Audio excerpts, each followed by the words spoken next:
నమ్మకానికి good bye చెప్పండి కేవలం 2000తో జీరో డౌన్ పేమెంట్ ఈఎంఐ సదుపాయం కలదు అమెరికన్ లేజర్ ఐ హాస్పిటల్.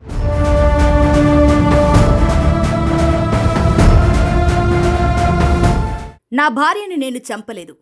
అసలామె శవం దొరక్కుండానే నన్ను హంతకుడంటారా? ఆధారాలు లేకుండా హత్య కేసులో ఇరికిస్తారా?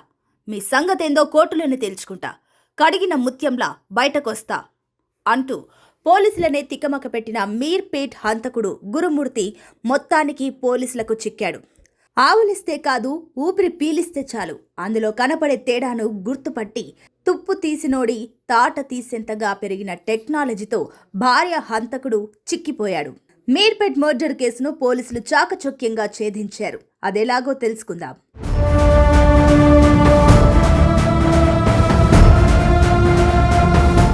అందరూ పండుగ చేసుకుంటున్న వేళ గురుమూర్తి తన భార్య మాధవిని ఎలా మట్టు పెట్టాలన్న దాని మీద దృష్టి పెట్టాడు. భార్యను హత్య చేసి పోలీసులకు చిక్కకుండా ఉండాలంటే ఆధారాలను ఎలా మాయం చేయాలన్న దాని మీద కొద్ది రోజుల క్రితమే ఓ చిన్నపాటి రీసెర్చ్ చేశాడు. మర్డర్ చేసి ముక్కలు ముక్కలుగా నరికిన కేసుల్ని క్షుణ్ణంగా ఇంటర్నెట్లో పరిశీలించాడు. డెడ్ బాడీని కాదు, తన భార్య బాడీలో ఒక్క అణువును కూడా పోలీసులకు చిక్కనీయకుండా చేయాలంటే ఏం చేయాలన్న ప్లాన్ కోసం వెబ్ సిరీస్లను కూడా వదలకుండా చూశాడు.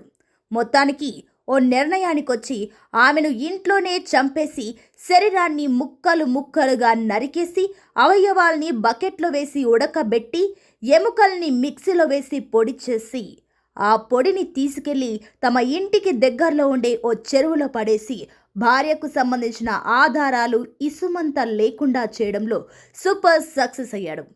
మొదట ఈ కేసును ఎలా ఛేదించాలన్న దాని మీద పోలీసులు తలలు పట్టుకున్నారు. ఆ తర్వాత అసలు తతంగానికి తెరలేపారు.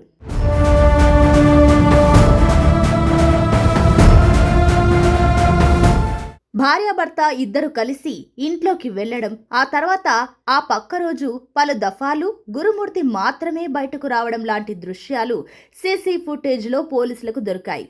అవి కేసును కాస్తంత ముందుకు నడిపించాయే కానీ పూర్తిగా హంతకుడి నిరూపించేందుకు సరిపోవు.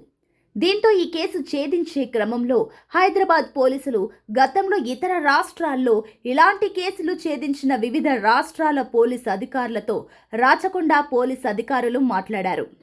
ఈ కేసును విన్న ఆ పోలీసు అధికారులు నిర్ఘంతపోయారు. ఏం చేయాలన్నది వారికి పాలుపోలేదు.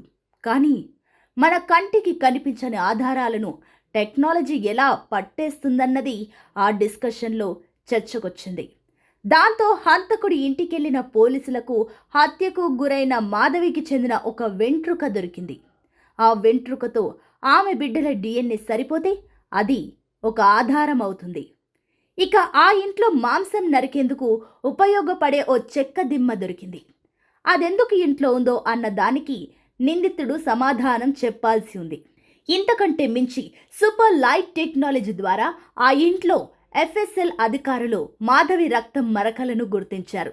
సాధారణ వ్యక్తులకు కూడా కనపడని ఆ రక్తపు మరకలు ఇప్పుడు మంచి ఆధారాలయ్యాయి.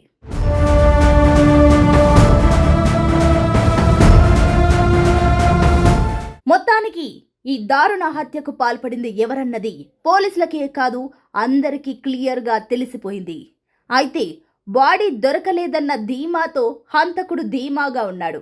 మరోవైపు టెక్నాలజీ మాత్రం ఒకటి తర్వాత ఒకటిగా ఆధారాలను పోలీసులకు అందిస్తుంది. ఈ పరిస్థితుల్లో హత్య చేసిన వాడికి శిక్ష పడి తీరాలన్న తపనతో అధికారులు ముందుకు కదులుతున్నారు. ఇక్కడ గమనించాల్సింది ఏమిటంటే నేర విచారణలో వస్తున్న విప్లవాత్మక మార్పులు, దోషిని ఇసుమంతా కూడా వదలడం జరగదన్నది మాత్రం ప్రతి ఒక్కరూ గుర్తుపెట్టుకోవాల్సి ఉంది.